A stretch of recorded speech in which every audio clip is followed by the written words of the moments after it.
Welcome back to episode 143 of the Disorganized Wizard Club podcast. My name is Alex. I'm joined as always by Adam. Hello.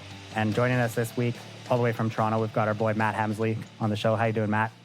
I'm good, man. How are you? Pretty good. Matt's filling in for Cam this week. He's off in the in Newfoundland. Yeah, he's East Coast. Newfoundland for a conference. Yeah. For a mathematics conference. Yeah, so we thought this would be a good opportunity to get Matt back on the show since he's joining us this weekend in SCG Richmond. Yeah, he's our third teammate for the team tournament. Really looking forward to it. Yeah, so it's going to be fun.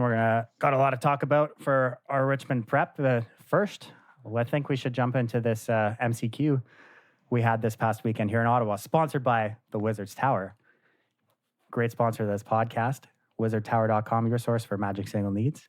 Hosted a great event this past weekend here in Ottawa. I went and played. Adam, you skipped out. Yeah. Hemsley made the trek up and he played as well. Yeah, came all the way from Toronto. All the way from Toronto. And then Adam couldn't be able, bother to get out of his... I would say I'm shocked, but I'm not. Matt stayed at my place. Yeah.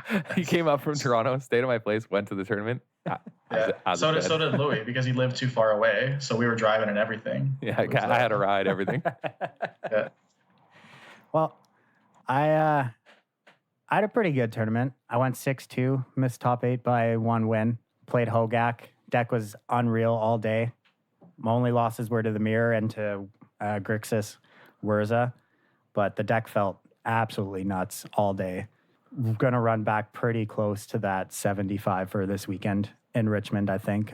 There's a few card choices I want to change in the sideboard, and I might make one change in the main deck, but aside from that, everything felt really, really good. Do you want to do a hyper... You have the notes, right, for what you played against? Yes, I do. You want to pull those up? Do you want to do a hyper speed tournament report? Tell me about your matchups and what it went down was? All right. This is a sub 3 minute. You got it. It's a 2 minute timer. Round 1, Sultai Snow Control. Game 1, I'm on the play. I play a turn 1 Stitcher Supplier. No, a turn 1 Shriekhorn. My opponent plays a Prismatic Vista. I untap. I put 17 power on board. He concedes. Game 2. Game 2, my opponent plays turn 0 double ley line, plays a land and passes. On his end step, I force a Vigorate, untap, and I win the game. 2-0. Moving on, round 2, Ponza. Game 1. Game 1, 14 power on board on turn 2. He concedes.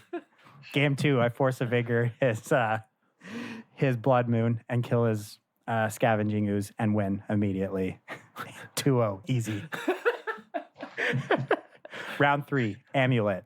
I answer both of his game 1 amulets. Pretty lucky to draw my only 2 answers in my deck to answer it, but stomp him. Game 2, my opponent gets pretty unlucky and misses a top deck to cast a primetime and immediately win, but he missed it and then I won the next turn. So 2-0, easy. A lot of immediately winning. So yeah. Round 4, lost to Wurza. Game 1, I have a pretty anemic draw and couldn't answer an Urza, and he went infinite on me the turn before I killed him. Right, yeah. Game 2, I mull to 4, and, my opponent's doing the classic opponent thing that they do when you're mulling a lot. Like, oh, I'm sorry, man. The classic, yeah. He's like, oh, you'll have to tell me after how low you feel comfortable mulliganing with the deck and still think you have a good chance at winning. I'm like, yeah, this is Magic. This happens. It's just part of the game. And then smoke them, right? Just absolutely smoke them. I'm like, oh man, I thought it was over there. And then we go to game 3. I have an answer for his first piece of hate, but not the second. And my draw kind of is coming together, but he casts an Urza and I have kind of a 2-turn window to find an answer. And I didn't find it and he went infinite and killed me. So it happens. That was the first loss. Then I played a local Burn player, Dunkelman, and he's on Burn. Of course. Game 1, he's on the play. Not good for me, but I put 18 power on board on turn 2, and he does the gentleman thing and decides we don't have to play anymore. All right. And then he wins a pretty close game 2, and then game 3 are punts on both sides of the table. He misses a prowess trigger, which ends up costing him the entire game.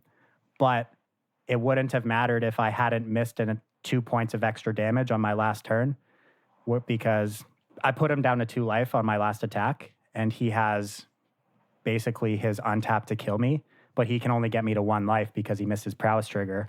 Oh, but wow. If I had done my Gravecrawler stacks appropriately, I would have put him low enough that he wouldn't have been able to cast a single spell in his hand because both of his lands were pain lands. So it would have like essentially won me the game without actually winning immediately. Right. So we punted on both sides, but I got the luckier end of that one, so I took the victory there. And then I played the mirror match. Things were... Game 1, I rolled him. Game 2, he rolled me. Game 3, I look at my opening 7, and it's the nuts, right? I have a ley line. I have a Force of Vigor. I have 2 lands and a turn 2 Hogak rolled up. I'm like, this hand's nuts. I don't know how I lose this. And let me tell you how I lost it, though. So I play my turn 0 ley line, cast a turn 1 Gravecrawler. He goes to his turn, plays a land, passes. I cast my turn 2 Hogak. He Nature's Claims my ley line. Like, all right, maybe we have a game here.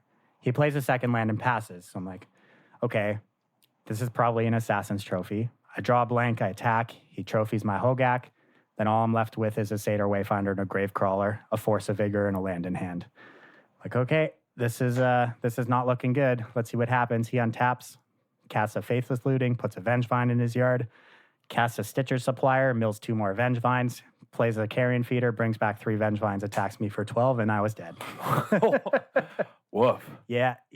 Just had the nut perfect start, and his hand was the nut perfect to counteract everything I tried to do. So sometimes you get gacked. I don't know. Yeah. That just happens. And then I played against Jund, and our game 1 was so nuts. He ended up, it was so back and forth. It was actually really long. It lasted more than 2 turns, which was kind of wild because not many of my game 1s lasted more than 2 turns in this tournament. And we got to a point where I only had 1 land for most of the game and was still very much in it. But he was able to acquire a board of a Wrenn and 6, a double Tarmogoyf, a Bloodbraid Elf, and it was close. I basically got to a point where I had to top deck a land or I was just dead. I top decked my land and then played a Hogak, brought back 2 Vengevines, and then, the board was kind of stable. And then I ended up squeaking it out because I had a massive 8/8 and he just had Goyfs. Yeah. Right? And then he wins game 2 with a decent amount of hate that I couldn't deal with. And then game 3, I'm stuck on 1 land the entire game. And I had no business winning this game at all, right? He had a turn 2 Wrenn and 6. He played Scavenging Ooze. Things were not looking good for me. I have a bunch of Bloodghast in my yard, but only 1 land, which is a Blood Crypt.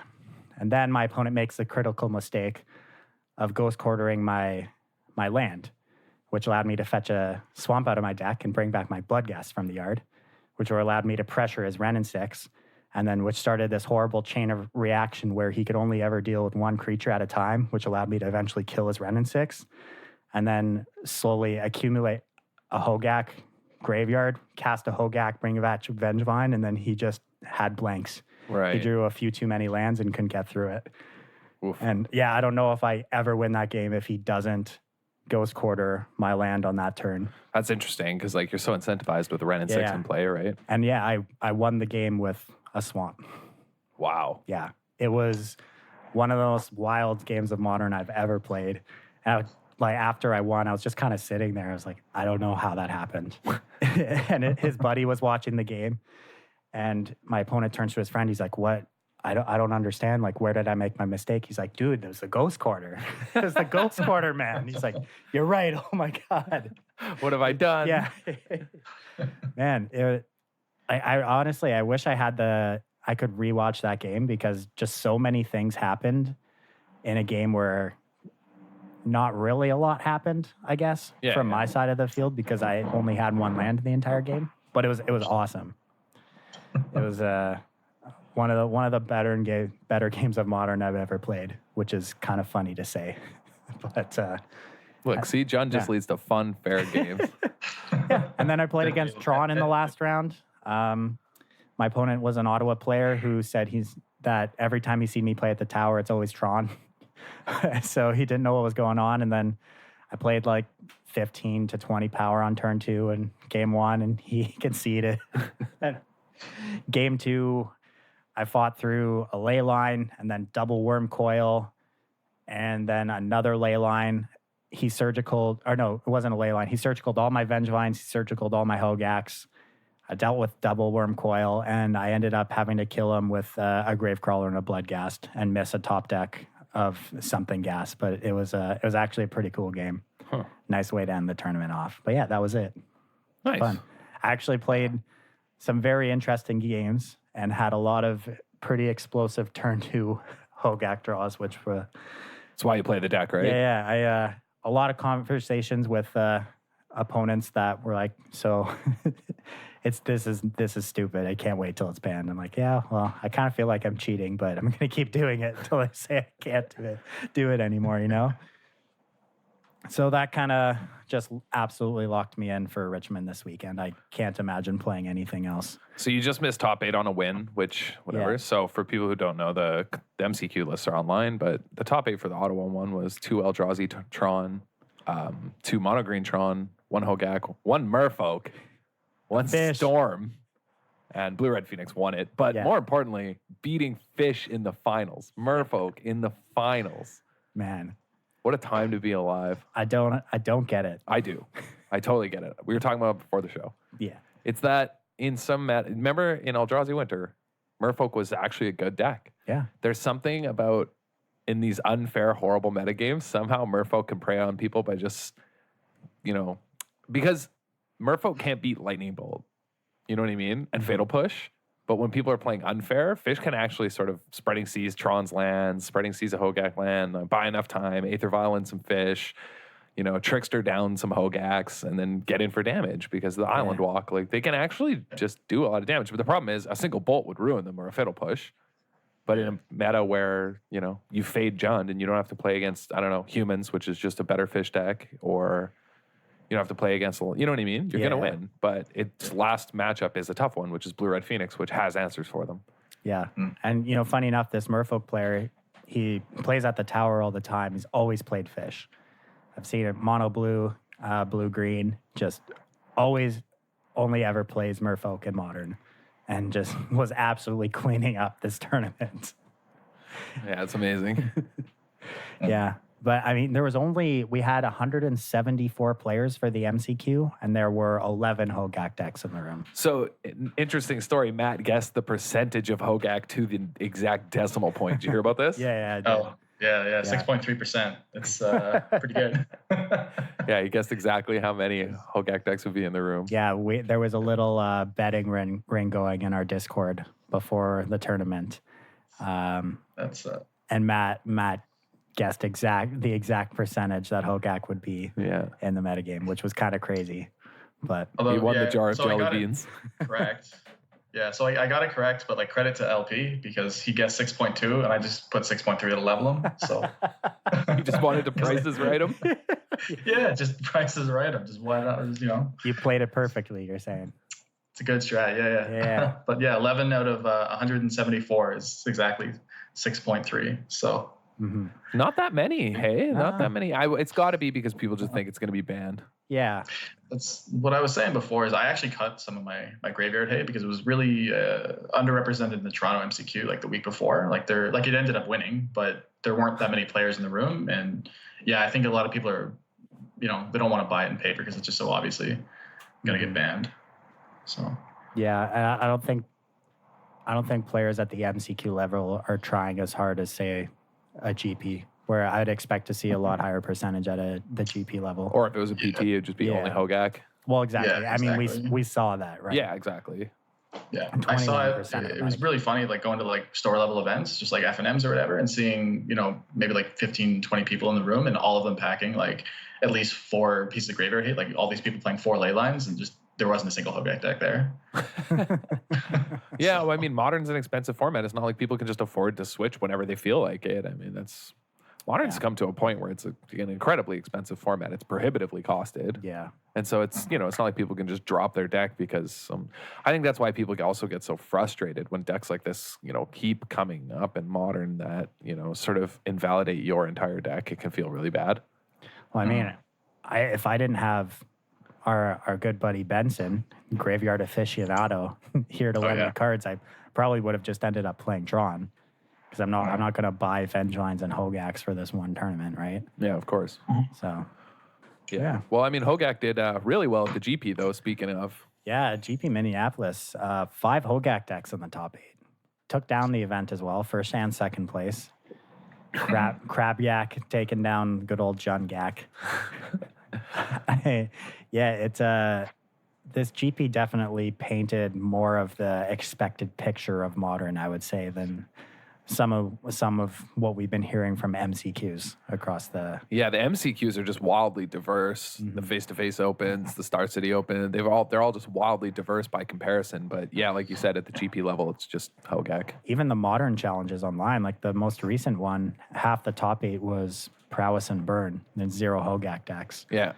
Whereas, this GP top 8 just all completely dominated by Hogak.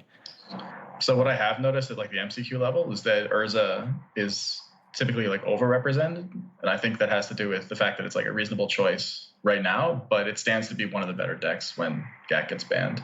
Yeah. Yeah. I agree with you. Urza is one of the few decks that actually can steal game 1 from Hogak. Yeah. Just because of Ensnaring Bridge, right?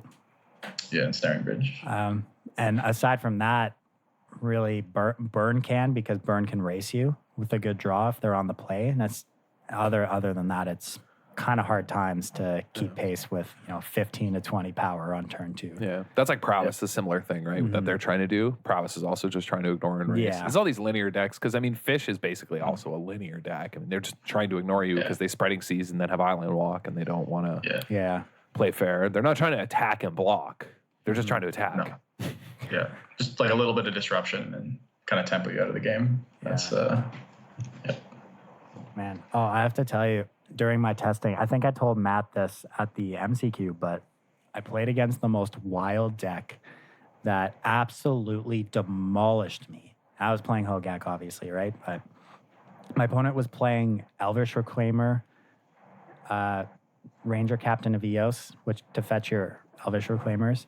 He was playing this land that when it goes to the graveyard, you can return a creature with converted mana cost 1 from your graveyard to the battlefield. And then he played Spore Frogs, the 1 mana green creature that sacrifices to Fog. And then another 1 mana white creature that does the exact same thing. So he literally just fogged me out of the game, and I could never do anything. Because as a Hogak, almost none of your creatures actually block. So you're all in on kind of attacking. And he just played like Path to Exiles, Elvish Reclaimers, and then just looped these fog creatures over and over and destroyed me. That's amazing. It's an Ensnaring Bridge, but the hard way. Holy boy. It was so wild, because game 1, I'm like, what is going on? He's playing these terrible 1 mana creatures. And then it dawned on me, and I was like, wait, I can't win. I just can't do anything anymore. This is nuts. Huh. Yeah, it was really cool. Well, hopefully we don't play against that at SCG. I was going to say, why don't we pick in this deck up? It sounds wild. Probably loses to everything else, but... Yeah, I don't know. Well, I mean, can't lose to Hogak, apparently. It's going to be like 70% Hogak down there, so... Yeah. Again, at a team event, I think it will be a lot, just because 3 people can get together Hogak for sure. You know what I mean? Yeah. Oh, yeah, I expect it to be pretty huge. Mm-hmm. But... unlike Legacy, which I expect to just be completely wide open. You think so? Oh, yeah. Yeah. Yeah. I feel like the format has gotten a little more focused in, though, with Brainstorm decks recently, though. I mean, yeah, people are gonna play Brainstorm decks, but and in paper, people are just gonna play what they own. You think so? Yeah. People aren't gonna Ren and 6 like playing only Ren and 6 in paper. People just play anything they can get their hands on. Yep. Like if I don't play against a big mana deck once or twice, I'll be shocked. Like if I don't play against like Cloud Post, Glimmer Post, I'll be shocked. Played against it in every single Legacy event I can remember. I can't remember even playing a league online where I didn't play against it once. Oh yeah. right? Like you're gonna hit big mana. You're gonna hit Storm. You're gonna hit Sneak and Show. These are just like guarantees. Sneak and Show is a guarantee. That's a deck that I think I've played against at least twice in every GP or SCG I've played in for Legacy. I just always play against that deck. Yep. Well, it's not that expensive, really. Exactly. That's part of it. Show and Tells used to be $1 billion, but since they got reprinted, it's cheaper. Sneak Attack, same thing. So really, you're not looking at that much. It's not that much of a deck. Grizzlebrand's not that expensive. No, it's like the Tombs and the City Traders, I guess. Like, are the really only expensive things now. Yeah, that's what you get. And the Forces, but... Well, Force, yeah. But, like, all blue decks need Force, so... Yeah, exactly. Well, I guess this is a good... part where we can transition into SCG Richmond. With us going down, Adam, you're going to be the Legacy seat. I'm going to be the Modern seat, and Hemsley's going to be playing Standard. Yeah, repping some vampires. Let's go. So we can kick off here with some Legacy since we're already talking about that. Adam, you've decided on your deck for the tournament. What are you playing? I'm going to play Blue-White Stoneblade. Blue-White Stoneblade. A deck that I am familiar with. I thought about playing Miracles, actually. I had thought about it quite a bit, talked about it with Matt quite a bit. We also obviously talked about playing Ren and 6, Stifle decks. We were pretty interested in playing those. But the more we talked about it, we think that sort of Stoneblade's flying under the radar, and a lot of people don't have great answers to what you're doing, and a lot of the sideboard cards even they're playing aren't especially insane in the mirror. So we were going to play Stoneblade because we think it's a relatively safe pick. I mean, it recently, it won the Legacy Challenge. It won the Legacy PTQs. That's the funny thing. We were talking about how it's flying under the radar, but we think it has good matchups actually against the field on Saturday night, and then we woke up on Sunday and it just won the PTQ the day before. Yeah, won the Legacy PTQ online. And we were just saying, wait, is Stoneblade actually just busted? Because our logic was, well, we definitely were hyperbolic in our approach in which we said it was immune to Ren and 6. But what we mean by that is that, we're not playing Delver. You fetch basics. Playing Blue-White Stoneblade. The real strength of the deck is that you're Wasteland proof in a lot of ways. Yeah. You're nothing flashy. It's a pretty boring deck. It's basically like registering Jund in Modern, but you get Force of Will, so you're a lot safer. Yeah. And we talked about a lot of the card choices. So one of the things I was pretty adamant about was not playing Jace.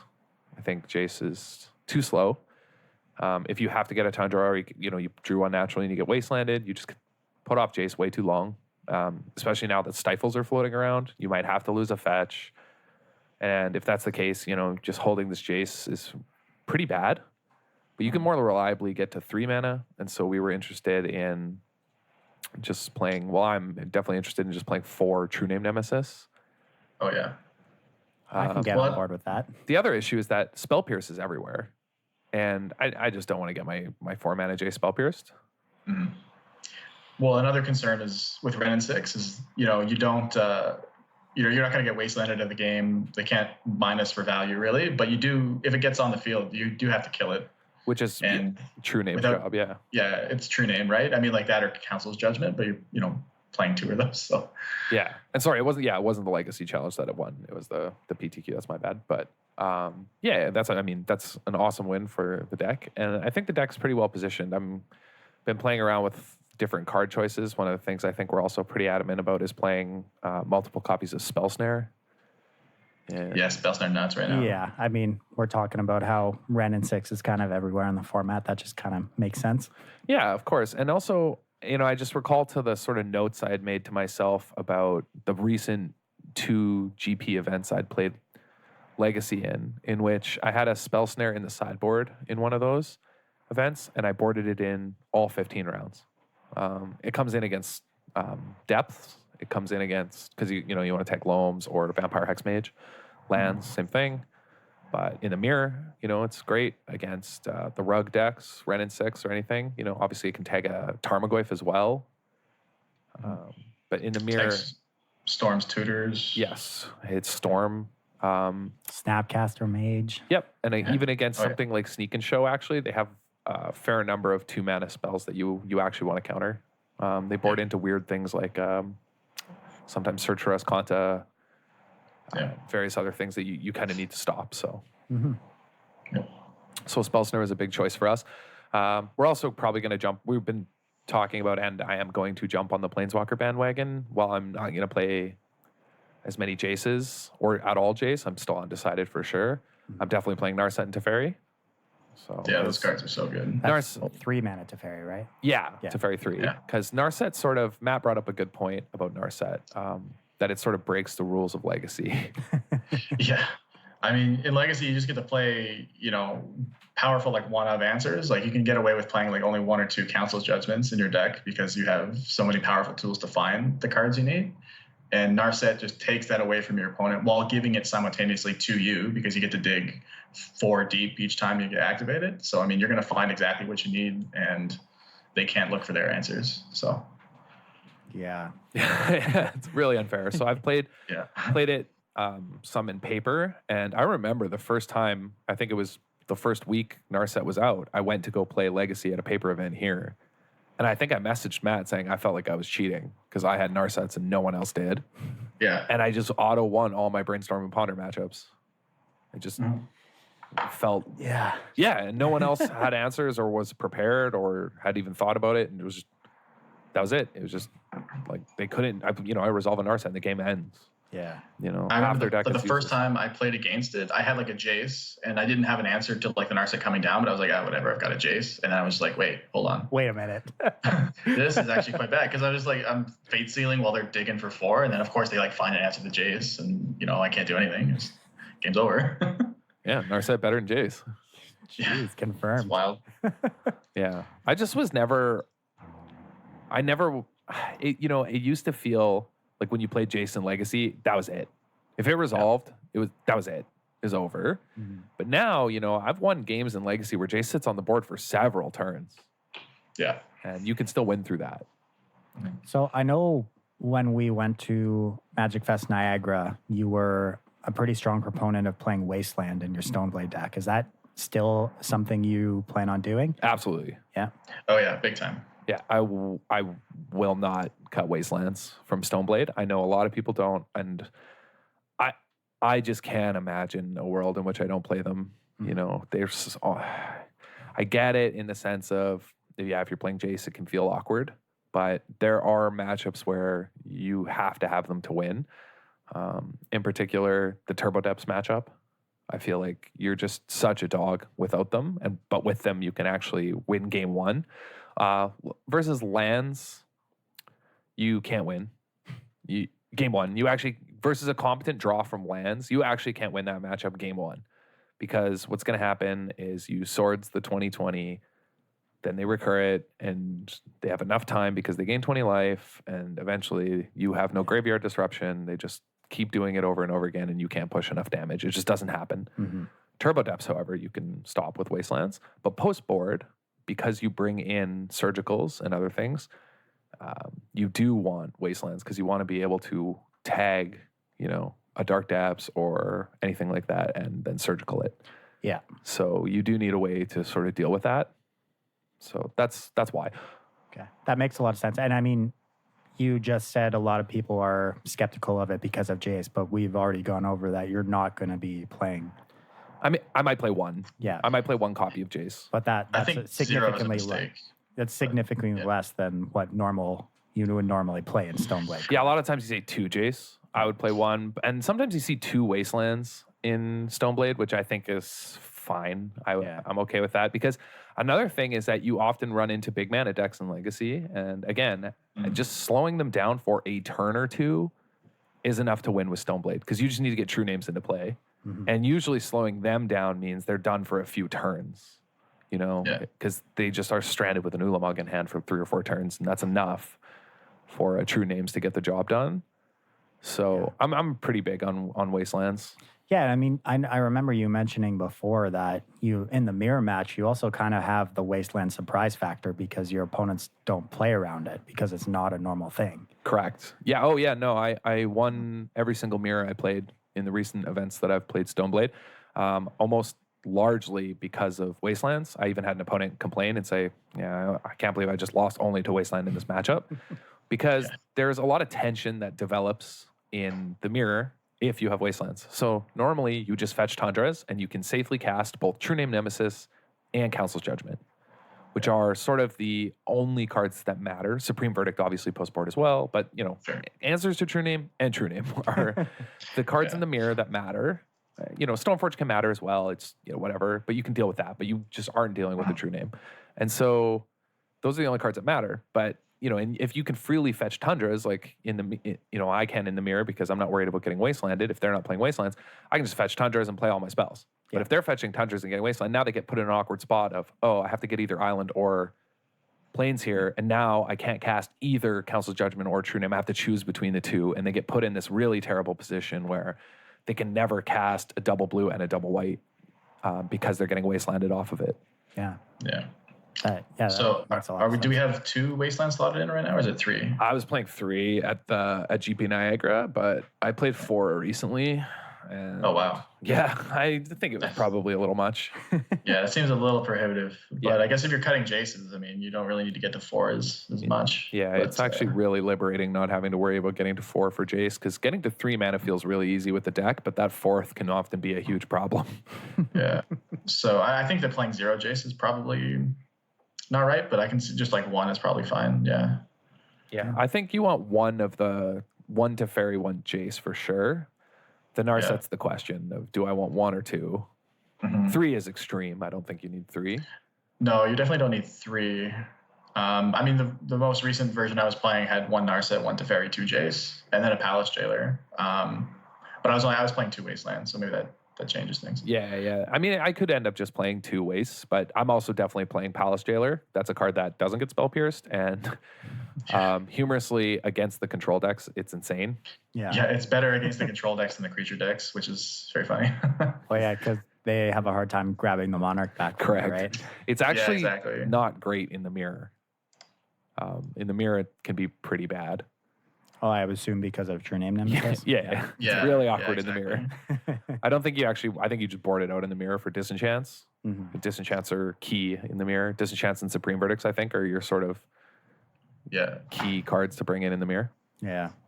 Disenchants, Flusterstorm, Verdicts. Yeah. Oh, and I have a Teferi on my board, but I don't know if you have that. Yeah. Definitely Flusterstorms. They're just upgraded spell pierces in the matchup.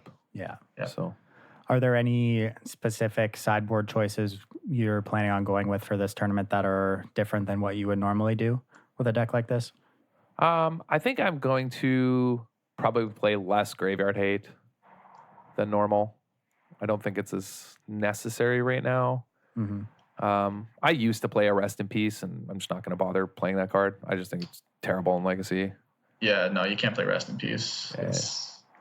It just does nothing against Reanimator, and if your Graveyard Hate does nothing against Reanimator, then what are you doing? Yeah. Is it bad versus a deck like lands? It's extremely good versus lands. Yeah. The problem is, every time I've played lands recently, they've brought in 6 Artifact Enchantment Hate cards because they're worried about both Back to Basics, which I was playing main board for a long time. I won't for this tournament most likely play Back to Basics main because I don't think you need it right now. I'm still undecided. That's one of the huge decision points I'm having to make. Yeah. But yeah, because of the main board Back to Basics, or even just their fear of Back to Basics, used to be they're bringing a bunch of enchantment and artifact removal because they can afford to, because you're not super fast. Mm-hmm.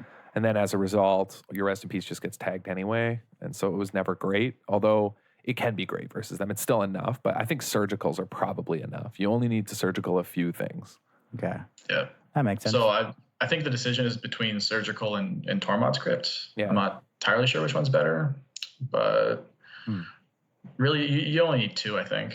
More than 2 right now is a little bit unnecessary. Yeah, I think 2 surgicals, or even 2 surgicals, 1 crypt would be a lot. I would feel very safe about my graveyard matchups. Yeah. With those, with those in the deck. So yeah, that's something I'm, considering about the sideboard. I probably won't play Back to Basics main was just a staple forever. Yeah.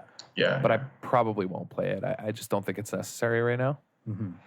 No. So the most recent list that I ran through a league had the board of 2 Containment Priests, 2 Disenchants, 2 Flusterstorms, 2 Back to Basics, 2 Surgicals, 2 Verdicts, and then singletons of Palace Jailer, Teferi, and Blue Elemental Blast. Yeah, I like that. So I want to clean. Yeah. I want to jump back onto this Back to Basics decision here. So what is it about the format now that makes you think that it's not necessary? Because like I'm not a really up to date on everything going on with Legacy, but from the little bit I do know, I feel like there's a lot of kind of greedy Ren and 6 decks floating around. There's some lands Ren and 6 decks as well. I just kind of, from my general understanding of the format, I would assume that there are actually a lot of decks that Back to Basics is decent against. But what is it about it that makes you think it's not a good spot? Not main. Like I'm going to play 2 in the sideboard. Yeah. Game 1, it can, against some decks, when they get set up already, it just doesn't matter anymore. The other problem is that certain Ren and 6 decks can just bring back a fetch or something you wastelanded. And if you're playing wasteland, it becomes awkward to wasteland things. Lands game 1, yeah, it's really good, but you don't necessarily win because of it automatically. You need a lot of pressure as well. And you're also just not going to win game 1 anyway versus them, even with a Back to Basics. So it just doesn't matter. Okay. So there's just no point. Yeah. You know, you might catch some people, but that's not how you win those matchups, right? You win those matchups by controlling the board a bit, playing a true name, putting equipment on it, and just pounding them with it. The other thing is that one of the, I think, premier decks is probably the Arcanist blue-red decks and the various blue-red, what has become the blue-red decks, similar to what you played, but with Arcanist. And Back to Basics just looks Stone foolish dead, there. yeah. It just looks so bad. Okay. And I would rather have something like Narset and Teferi in my deck that can actually do something in those matchups and still have application in other matchups. That makes sense. Cool. Yeah, not to get like too next level about it as well, but I think that for team tournaments specifically in paper, there's kind of an onus on like cheaper legacy decks. Does that make sense? Yeah. Just because you kind of just like, you know, want to play the tournament, you just like throw somebody something like D&T or something like, you know, blue red Delver that's like relatively inexpensive versus like Rug Delver, which is, you know, 3 times as much. And cheaper decks typically have more basics. Yeah. Okay. So that's part of it. Yeah. Yeah. And even if there is, I just don't think, there was a time where lands and various other decks like that were just the most played decks, and Back to Basics looked really good there. But from my experience, you can't win lands game 1 anyway, so there's no point. Yeah. Okay. Yeah. Like that matchup is so, I don't think a lot, like if you haven't played it a bunch, you wouldn't realize just how absolutely horrendous it is for you. Yeah, it's dreadful. Yeah. I guess that makes sense. But you win the matchup. You can definitely win the matchup. You're just not winning game 1. Yeah. So I guess one last point about, well, maybe if you have more points, but another point is that the 3-drop spot now is much more crowded than it used to be, right? Because you have Narset, you have Teferi. We're playing, you know, 4 true names, you know. Yeah, I mean, cutting it in favor of Teferi or Narset makes a lot of sense because obviously I'm thinking back to Niagara where you played Back to Basics main, but Narset and Teferi weren't even options then, so it's not really a conversation of why you chose it over those when they weren't even printed yet. So that makes a lot of sense. I'm not making too many major changes though, from what I played because again, you know, if you look back to the SCG and the other tournaments, I did really well, you know, like caching and whatever. I had great tournaments and I'm very comfortable with the deck. I know what my matchups are supposed to look like and how I'm supposed to play. The one of cool sideboard card I think that Matt mentioned is the blue Elemental Blast. Tag and Ren and 6 is all day. And also Arcanist. Yeah, Arcanist is a big deal. And Rebs that people bring in out of them. So pretty cool. All right. Yeah. Nice. Well, let's hop over to Standard, Hemsley. So what are you thinking about playing in this tournament? And let's talk a little bit about that. Well, I'm playing Vampires because it is one of the 2 playable decks. You can Escape Shift and Vampires.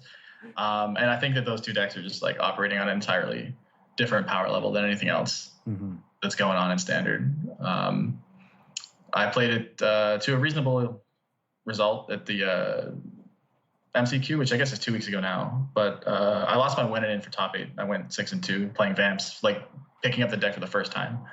Okay. Hadn't played a round of it before the tournament, just doing it for practice for Richmond, basically. Well, yeah, I remember in our group chat before, you're like, okay, what do I play in this MCQ? And I said Escape Shift, and you're like, well, I'm stupid and playing Vamps, so. Yeah, because I didn't really want to play Escape Shift. It's not really my style. I mean, not that like this kind of like linear aggro stuff is my style either. I would prefer to play a mid-range deck, but that just doesn't exist. So, you know, I found this list that was kind of hyped up and it looked fine and just tried it out. And I just cut through, you know, everything like a knife through butter. It was great. Right on. So are you, which list are you referring to? That was the what's his name? One of the MPL guys who always posts on Twitter and stuff. Christian Hawk, is that right? Okay. Yeah, we tested with it too on Saturday. Yeah. And I just want to say one of the things that impressed me so much is that Vampires maybe has the most punishing starts in Standard. It can have the best free win draw, right? Of just one drop, Soren minus put in my champion to dusk. Like that's the game's over at that point. There's just like nothing. That's absolutely absurd. And then the other thing I really enjoyed was that all our other games where we didn't just, eat our opponent off the table they all went long. All our games went long, and we would win these very long, grindy games with Vampires, which I was so impressed with, because usually you'd think a deck like this would just fall off completely in the late game. And we felt like we could just grind out so many of the matchups. It was wild. Yeah, I mean, just like casting a champion for 5 when you have a few Vampires on board, just refuels your hand. Soren gives you that kind of like oomph. It's just obviously the most powerful card in the deck. Yeah, Soren's utility is wild. Yeah, Flip Legion's Landing is also the key. Again, how many times I gotta say this on this podcast? You know how many lists of Vampires play 3? A lot of them. Can you believe Far it? too many. And it's even if you want to like side them out, like you just gotta have them. Like it's just so much free win potential. Yeah, they're amazing. Yeah. So when we're looking at the main deck you're expecting to play, are you playing cards like Vicious Conquistador, or are you off that card? No, we're actually on Conquistador. So the original list didn't have any that I looked at and that I top-aided with. It was playing an extra removal spell and the Dusk Legion Zealots instead. Yeah.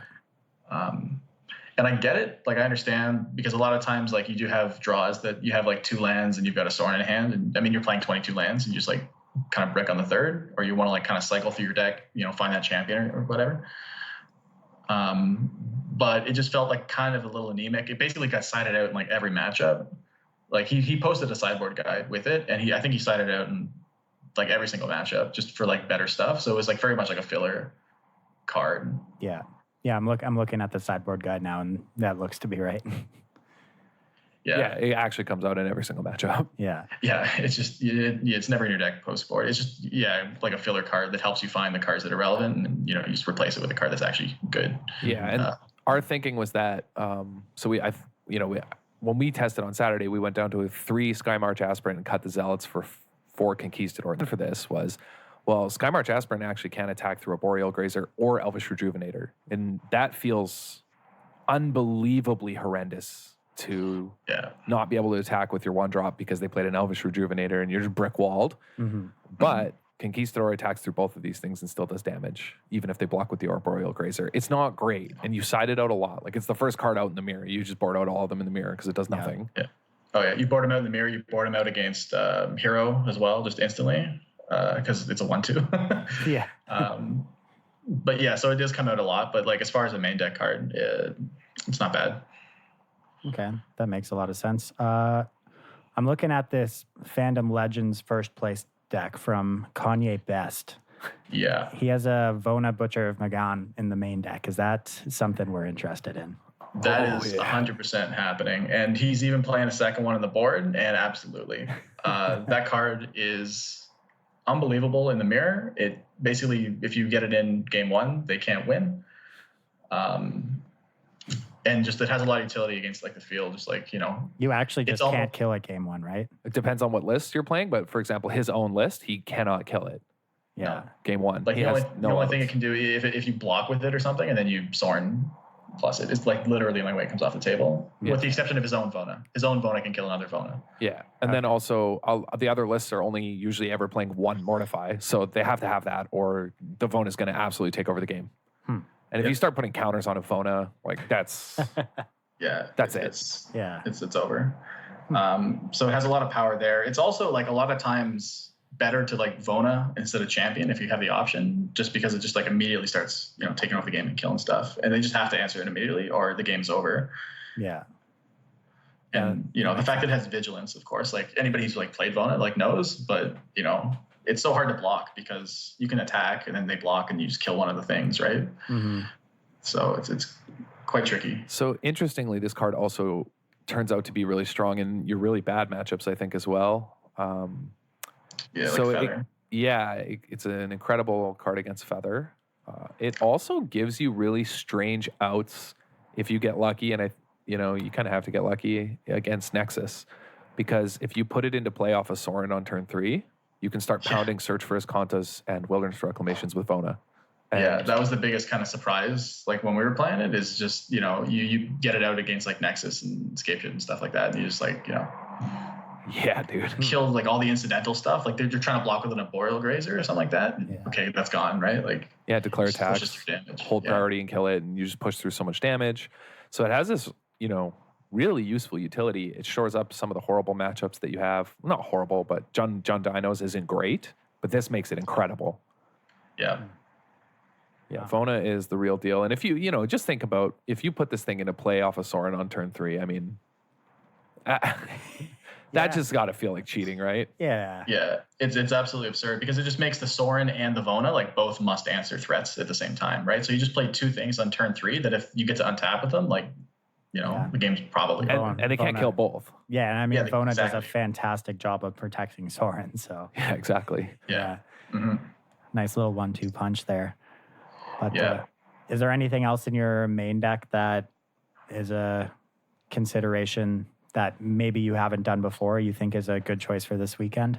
So I've been running it. I ran it through a couple leagues earlier today. I 4-1'd both of them, but I went through kind of like a murderer's row of Moto, just like took games over Jabberwocky, like Logan Nettles, Max McVetti, and Tangrams and stuff, just like, pretty much everybody, The Moto grinders. Yeah. Like all the Moto grinders, all like, the Pro Tour regulars, just, and it just, like went 8-2 in matches. And I'm pretty happy with my main board consideration here. The way that it's configured. All right. So where are we at sideboard wise? What you got going on there? Sorry. The one last thing, I guess, I'm playing a Noxious Grasp main over the cast down. So he's like the Kanye list. He's playing double cast down, double Legion's End. Mm-hmm. And I'm playing a Noxious Grasp over one of the cast downs, which I think is actually quite good right now. It gives you a way to kill like Feather as well as Vona main that you wouldn't have before. It hits the green walkers like Nissa and like Tamio. It's pretty live in like every single deck. Yeah, I guess it has targets in pretty much every single top deck in the format, right? Yeah, the only decks it's like actively bad against are red, which I think your matchup is fine, and it's not like a big deal. Like, and I guess mono blue. Yeah, are those 2 decks really prevalent right now, though? No. Would you say? No, absolutely not. I don't think red's playable at the moment. Like it doesn't have a good Scapeshift matchup. Mm-hmm. Like oddly enough, you'd think that maybe it would, but all the Scapeshift's fast enough, and incidental life gain is the problem. Yeah. So I don't think red has a favorable Vamps matchup or Scapeshift matchup, which are really the 2 best decks, like indisputed at the moment. So I don't think that's very playable. And mono blue is sort of, gone. Yeah. Yeah. And then also, Nissa decks are the other deck, right? Nissa and Elementals decks. And and I mean, grasping a Nissa is just, it's it's very good. Sideboard, there's not too much to say, I guess. I'm playing 2 Ravenous Chupacabras, and they have been very good. Yeah. Do you want to talk a little bit about why they've been so good? Yeah. So, I mean, you have all this like removal right now, like Noxious Grasp, Devote Decree, Legion's End, Cast Down. They're all hyper efficient, but they're all, very situational. Like they've got restrictions on, when you can use them. So I just found myself in a lot of situations where I'm staring at, double deputy detention, and I've got like a Legion's End in my hand, and it just feels horrendous.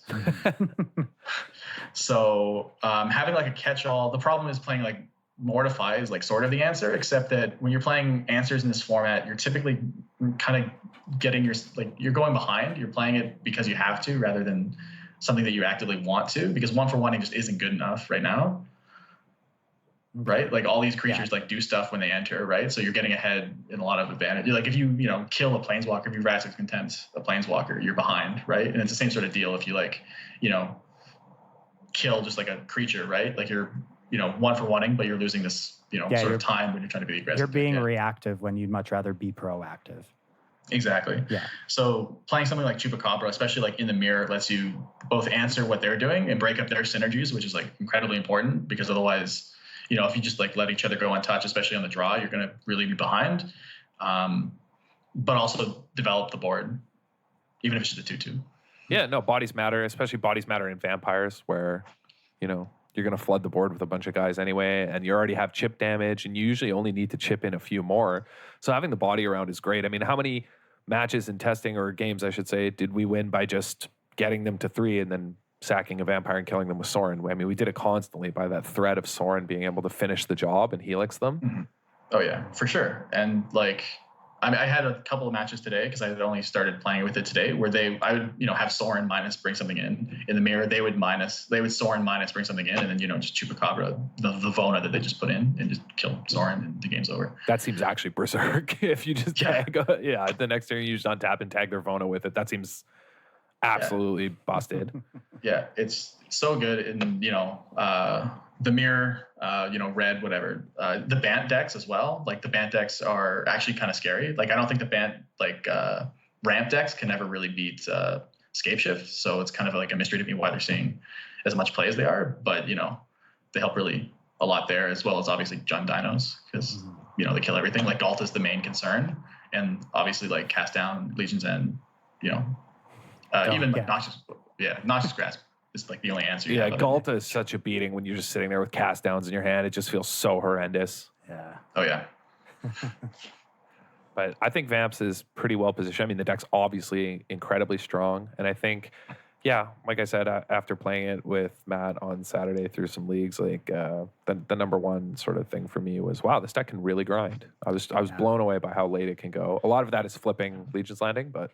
I mean, early on in the new MPL splits too, most of the players were all on vampires early on, and now we're kind of at a point where they're all trying to metagame each other because of how everyone just showed up with vampires right at the start.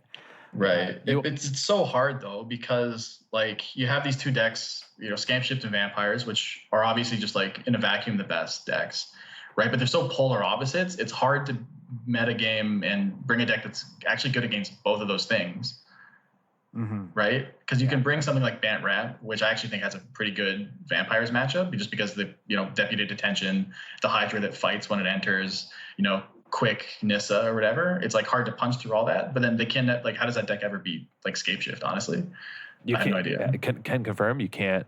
I play a lot of Bant Ramp for a while. I actually stopped recently. Because the Scapeshift matchup just felt so miserable. You could win it if you got incredibly lucky with your own Teferis and time warps. That's the other thing. You have to, if you're playing Bant Ramp, for anyone listening, if they're still wanting to play Bant Ramp, you have to have time warps, because you need to be able to kill all the 2/2s, pick up your Krasis, and try and keep going and win in the air. Because otherwise, I was thinking that too. It's just like, other than like Deputy Detention, get rid of the tokens, then like Teferi bounce from Deputy to like clear them again. Like what's going on? Sorry, not time warp, time wipe. Time wipe. Yeah, time wipe. I just lent some time warps to someone, so because they're gonna play taking turns in Taking modern. So time wipe is how you beat them. But again, the problem is that Bant Ramp can't contest the Teferi.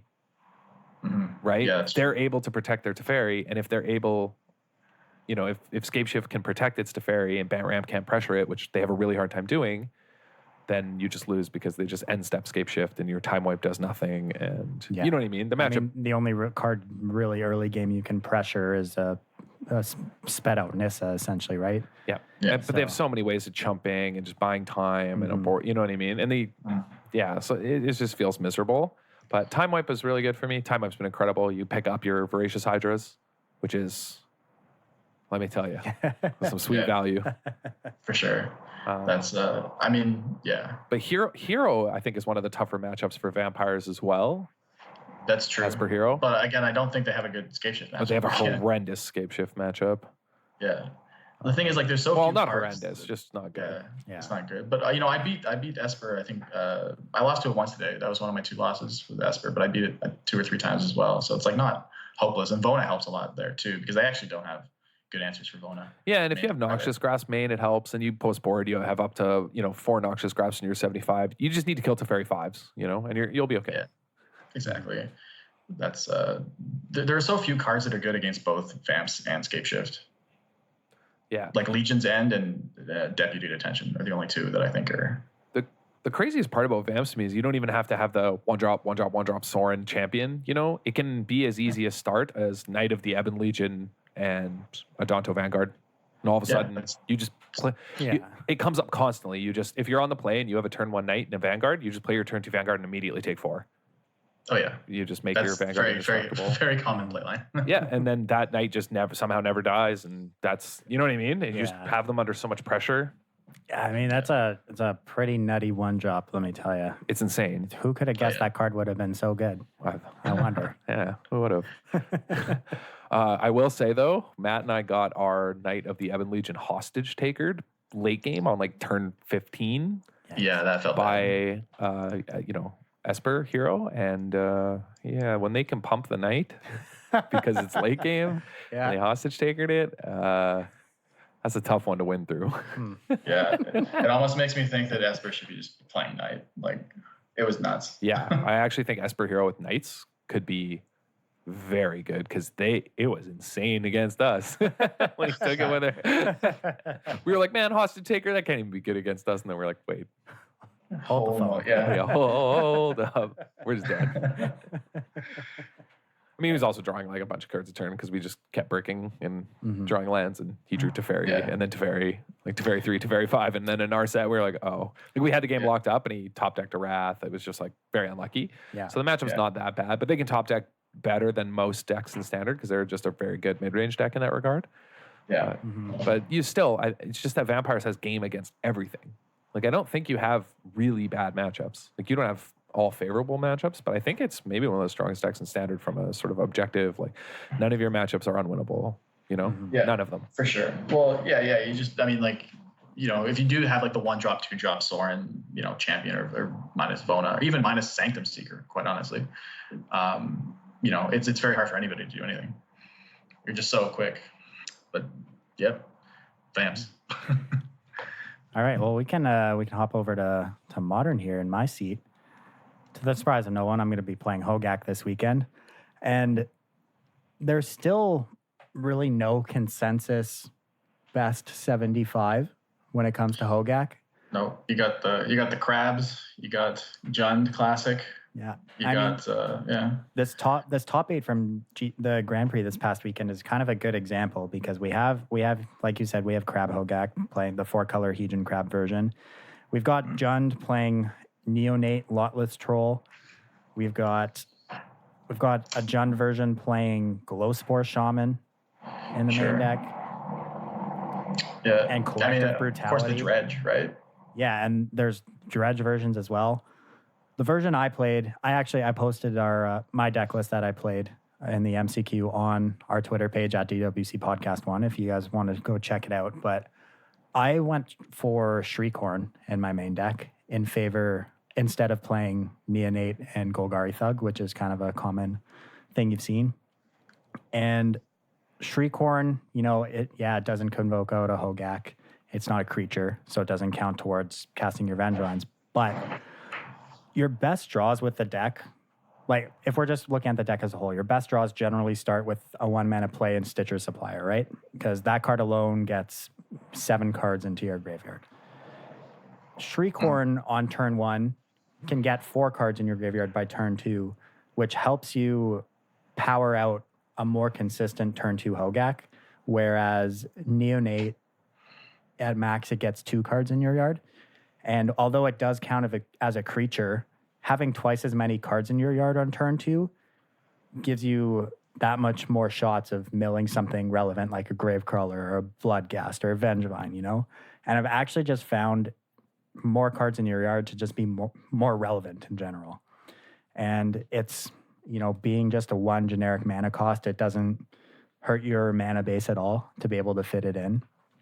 And really, in the grand scheme of things, these, 4 or 5 flex slots in every Hogak deck outside of the core of your Karen Feeder, your Bloodghasts, your, Hogaks, Vengevines, etc., they don't really matter in the grand scheme of things. They all kind of just do the same thing, and they're really only ever in your deck for game one. Because Shriekhorn, you're never keeping a Shriekhorn in your deck when you're expecting every deck in the format to be bringing Graveheart hate against you. Because it only matters if you have access to your graveyard, which a lot of the time in post-board games you don't. So when you're just trying to be as consistent and streamlined in game one, I actually think it just gives you the best.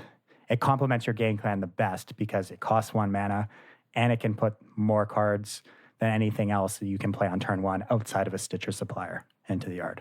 Yeah, that makes sense. Right? So it was actually really good for me. Every league I've tested it in and in the MCQ this past weekend. So I don't think I'm going to move away from Shriekhorn in my main deck. I played 2 Lotleth Trolls, which you've seen floating around in a few lists. It was pretty good.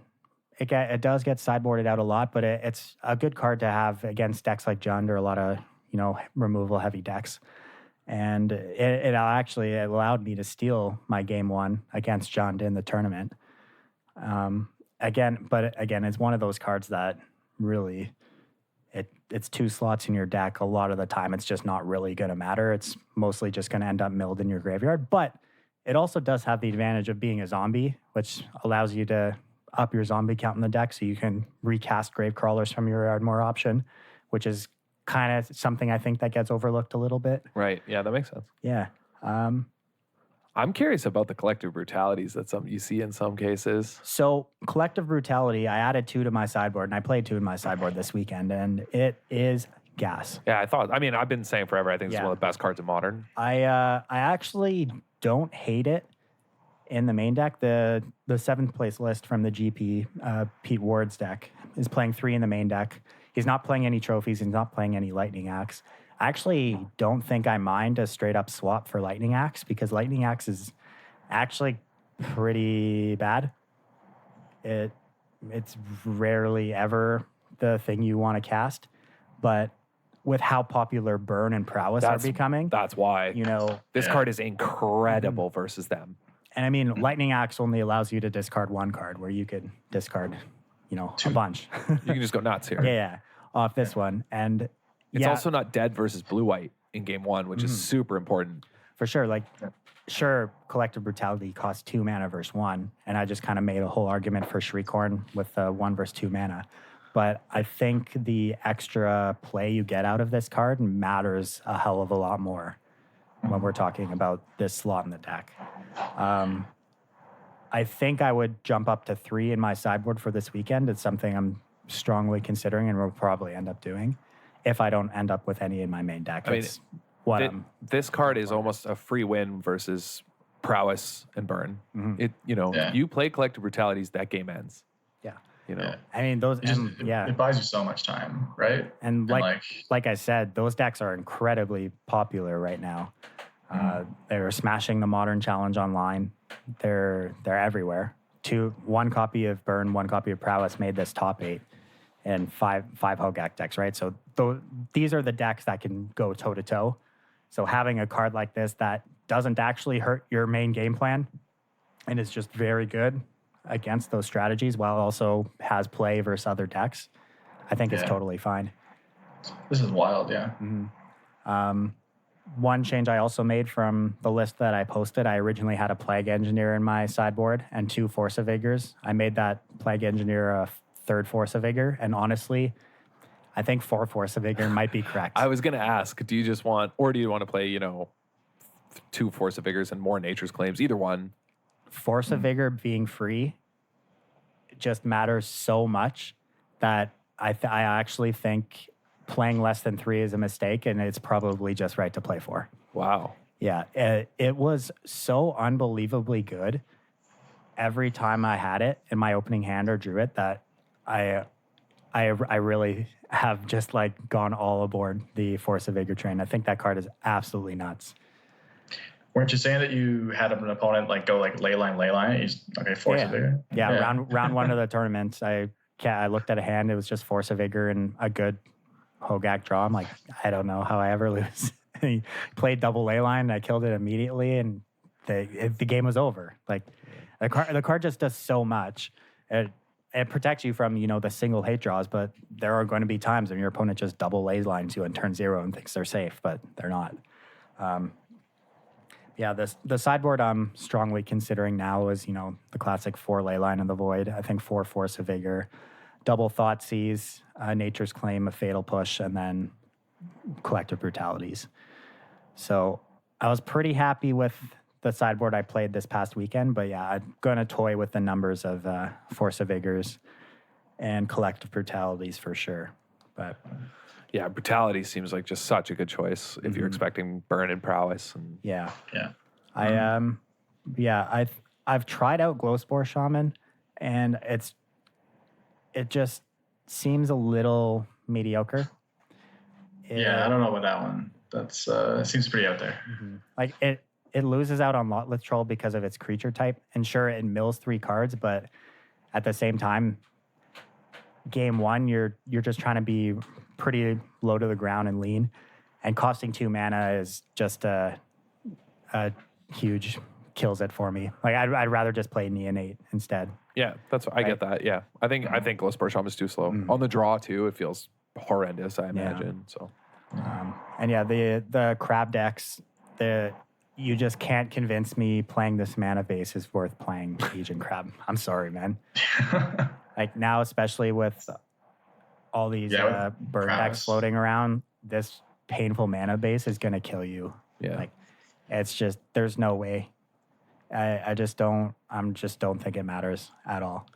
And I mean, I could totally be wrong with that. I'm by no means a Hogak expert. I mean, who is? The deck's so new and it's going to be gone soon. So yeah, this is a neonate deck. Yeah. It's literally only for neophytes. Yeah. You're not going to convince me the mana base is worth it right now. So I think Jund is just the way to go. Yeah, just fair, honest Jund. Mm-hmm. Yeah. Classic. Yeah, it sounds good. I feel pretty comfortable with all our deck choices for this tournament. Should be a lot of fun. We're probably just going to 0-3 drop, but Sure, yeah, as is. Make the what is it? Is it a 12-hour drive from here? 10 or 11 or 12, yeah, somewhere between 10 to 12 Depends hours. how many times you stop and all that jazz. Yeah. I mean, like 2-hour layover at Dino BBQ, but yeah, that'll get you. And stop in Syracuse for the Dino BBQ. Yeah, we're making a long trek for this one, but it should be super fun. I think team tournaments are worth it. They're just so much fun, such a blast. Yeah, I mean, if anybody who listens to this podcast is going to be at SCG Richmond this weekend, hit us up on Twitter. We'll be there. Come hang out. Certainly going out for a couple wobbly pops on Saturday night. So. Absolutely. Yeah, Sunday. I mean, we're staying the night on Sunday too, so we'll be there as well. Yeah. So. Yeah. Oh, we're driving back Monday. Is that the plan? Yeah. Yeah. All right. Cool. That makes sense. Did we want to talk about Leyline of the Void in the mirror? So, this is actually an interesting discussion because I know you said we talked about this a bit in the pre-show, but you mentioned something about the guy who he won the Grand Prix this past weekend not boarding in Leyline. Yeah, there's been kind of some whispers for about a week about whether or not it's actually correct to bring in Leyline of the Void in the Hogak mirror. Mm-hmm. And apparently the guy who won the Grand Prix didn't, at least in the finals, bring in Leyline of the Void in the mirror with like the expectation that your opponent's going to bring in somewhere between like 8, to maybe 10 answers for it, right? And that a lot of times people are willing to throw back hands that, while good, are stone cold to a Leyline. Yeah. And sort of just play off of that and kind of next level it by just not having Leyline in the Void at all. Yeah. So interesting. Well, yeah, like I mentioned when I went over my rounds in the tournament, the one Hogak mirror I played, I had the nuts, turn 1, turn 0 Leyline, and I had a Force of Vigor to answer his if he had one, but he ended up just having an answer to my Leyline, having a trophy for my Hogak, and then just killed me with a solid Vengevine game plan, and I was just left with a dead Force of Vigor in hand that just did nothing, right? Yeah. So I can kind of see where this train of thought comes from. But I honestly have no idea if it's Smart or not. Gonna have to play some more games in the Yeah. next couple days. Well, I mean, just like answer this like theoretical maybe. Let's say you win game 1 in the mirror, you're on the draw, your opponent looks at his hand, snap keeps, and you've got, a turn 2 Hogak, you've got like a nuts hand, but you're stone dead to a ley line. Do you throw it back? I think you kind of have to, especially on the draw. Well, right? I mean, that's sort of your answer, right? Like if you're just going to get this equity of like, I need to keep a hand that has an answer to ley line. Well, yeah, right? I and you're guess willing to so, throw right? back the nuts, then If you're not boarding in ley line, you're just maxing out on your ley line answers, then on the draw, you can probably afford to keep Wait, that, yeah, right? I was gonna say this is actually just Yeah, because you don't have those 4 ley lines in your deck anymore, which are just stone dead draws in a situation like this now. yeah, exactly. But you bring in all your answers. Yeah. Yeah, you bring in all your answers. You But prioritize your answers first, and then you just don't bring in the ley lines. But they brought in all theirs, so you're technically up on. You have virtual card advantage automatically. Yeah. Yeah. You know what I mean? Is it just right to play 0 ley lines in my sideboard, boys? I mean, I don't know about that. Like, I'm still probably want to against like Dredge and stuff like that. Like against and, like, Dredgehog versions for sure. Yeah. Yeah, and randomly Storm or something like that. Like Graveyard Hate's like never that bad in Modern, but it's a really, really interesting. yeah, it's kind of a deep question. Like you have to like level people. Can you imagine like Hogak mirrors where like both players have 4 Leyline of the Voids in their sideboards and neither of them bring them in? I think in the mirror you don't. The more I'm thinking about this, I don't think you bring them in. But again, there's gonna be a bunch of Dredgehog. Yeah, and I mean Storm maybe. Who knows? Like there are a bunch of good graveyard options, so I think it's still fine. But maybe in the mirror, I mean, if you're gonna be playing 4 Force of Vigor, then I mean, do you know what I mean? And I think Matt's theoretical question is the most important one here, which is, do you have to ship a hand that doesn't have removal for leyline? Well, yeah, you do. Okay, well, we don't have leylines in our deck, but thanks for mulling. Yeah. Yeah. And then they mulled again by having one in the card, so they're automatically on a mull to 5. Yeah. You just kind of warp your game plan around just having an answer for a ley line and not trying to cheese them out with your own. Yeah. Yeah. Yeah. It's kind of interesting. I mean, like I'm just looking at this like random list that I have pulled up, and it's just 3 Force of Vigors, 2 Assassin's Trophies if Nature's Claim, and 2 Assassin Trophies. Yeah. So that's 8 pieces of just actual useless pieces of cardboard in your opponent's deck if you don't bring in leyline. Which they're aggressively mulling to. That's the kicker, right? Is that they're aggressively mulling to these blanks. Yeah. Yeah. All right. I might be convinced. I think it sounds pretty good. But I think you still want them there again for other matchups. But it also frees up your side. Yeah. I mean, it keeps your deck, consistent and really aggressive still, which I think can be really good in those situations where they're stuck with dead cards. You can punish them for it because they have dead draws and you don't. I mean, that's just so much of. I mean, that's literally the birth of control decks in Magic was stemmed from this thought of, well, what if I just don't play creatures? I mean, that's where the first control deck came from. Yeah. Right. It was, well, I'm just not going to play creatures, and they play 1 Sarah Angel. I'll play my 1 Sarah Angel and keep it alive with counter spells. And they're sitting there until I finally decide to play it with, 7 dead cards in their hand. Yep. So this is the same sort of philosophy. Because in aggro mirrors, and can we really call this an aggro mirror? I think we can. I guess. It's gross, but it is. Yeah. And in aggro mirrors, the deck that goes the most controlling is the most likely to win, in my opinion. Yeah. This is why in the Vampire Mirror in Standard, you board out, Vicious Conquistador. I wish we could find room somehow for a Sorin 4, because I think in the mirror, that card is just... I tried it. It wasn't good. Oh, okay. All right, fair enough. Very bad. All right, we got to the bottom of it. We wanted to try it. Yeah. We weren't sure. Vona's probably just infinitely better. Just play a bunch of Vonas. The thing about like Sorin 4, just very quickly, was in the mirror, like it just instantly died because it didn't protect itself really, or like it brought back like, a 2/2 or something. Right, Yeah. That makes sense. All right, I'm sold. Get that card out of here. It's just like a Johnny. I guess a Johnny was the same problem. A Johnny's just not good. Yeah. Well, Johnny was even like better because at least it like pumped your board if you had one. This just like does nothing. Yeah. All right, sold.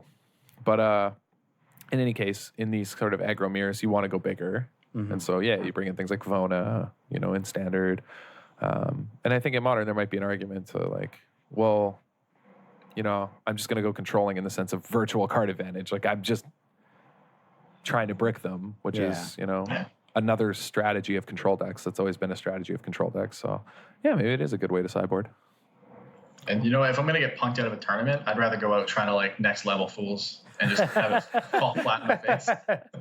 Or right, yeah. I could next level people and just I have you guys to fall back on if it doesn't work, right? Yeah, exactly. Bail me out. Wait. If that's the case, can I play Chess Guy Fairies this weekend? No. No. Do you know that I'm undefeated in Legacy tournaments with Chess Guy Fairies? In the 1 3-round tournament you played? Correct. I mean, it was also a team tournament, so he's got that going for him. Hey, yeah, exactly. And I won my matches. It's true. In stylish fashion, no less. Like, I think the tilt factor alone was worth it. Mm-hmm. You know? Spell stutter spriting ponders and the nibble mongoose. Oh, yeah. The best, though, is explaining the combo to LP, where I was like, you spell Queller, whatever. Yeah. And then you untap and you play standstill. And then you attack with Spell Queller. Yeah. And then you ninjutsu in your Ninja the Deep Hours. And you pick up Spell Queller. And then you go, okay, you can cast your spell now, but you just played a standstill. Mm-hmm. And so they go, oh, do I want to play my spell? And then they play your spell, you draw 3 cards, and then you Spell Queller the spell they played. It's back where they started. And then you just replay standstill.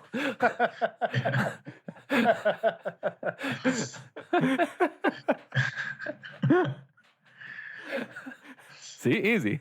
Yeah, so just how we wrote it up. Yeah. Can you believe some people don't think Legacy is the best format? It's Yeah, unreal. dude, it's crazy when I people say can't. that. Yeah. And worst come to worst, you just go for the value play of pick up your Spell Starter Sprite. Nothing's gonna block it as flying, right? Yeah. Pick it up with Ninja the Deep Hours and get their Nimble Mongoose or something on the way back down. Dude, that deck is so much fun. Wild times. It's cool. It's the coolest deck I've ever brewed. I'm really proud of that one. I believe that. Chess Guy Standstill Fairies. And the sideboard just morphs into enchantment control. It just morphs into Red Blasts, Blue Elemental Blasts, Rest in Peace, and Blood Moons. Yeah. And some Helm of Obedience. Yeah, and you just play a standstill and wait, and then eventually just start slamming ensnaring bridge and whatever. You just do it nuts. I'll play a real deck this weekend, I guess. I was gonna say, hearing you talk about this makes me want to message one of your roommates and just get them to steal your standstills. So I don't show Make up sure you with don't them. come with Yeah. Yeah, you just don't show up with it. This is what I'm playing, guys. But it's so fun. Just take your time, That's the best. Every time somebody tanks in a standstill and you just quote the flavor text at them, they're like, yeah, sorry, I'm just deciding, should I break the standstill? I'm like, that's okay, take your time. So it feels so good, man. There's no set. Yeah, I'll post the deck list again, actually, in Discord though for our listeners, so you can go troll some people with obviously an S tier deck, but yeah, of course. That's we'll also post our deck list in the Discord for what we're playing this weekend as well. So. Yeah, absolutely. All right, well, thanks, Matt, for joining us this week on the show. It's great to have you again. Always fun. And thank you all for listening. As always, make sure you check out wizardtower.com for all your Magic single needs. If you want to support the show, you can find us on Patreon, patreon.com/DWC Podcast. We're on Facebook, the Disorganized Wizard Club Podcast, and Twitter at DWC Podcast 1. And however you listen to the show, whether it's Podbean, iTunes, any podcast app, rate the podcast, share it with your friends. Everything helps keep this thing growing and bring it to new listeners. Thank you for listening. We'll catch you next week. See ya. Bye.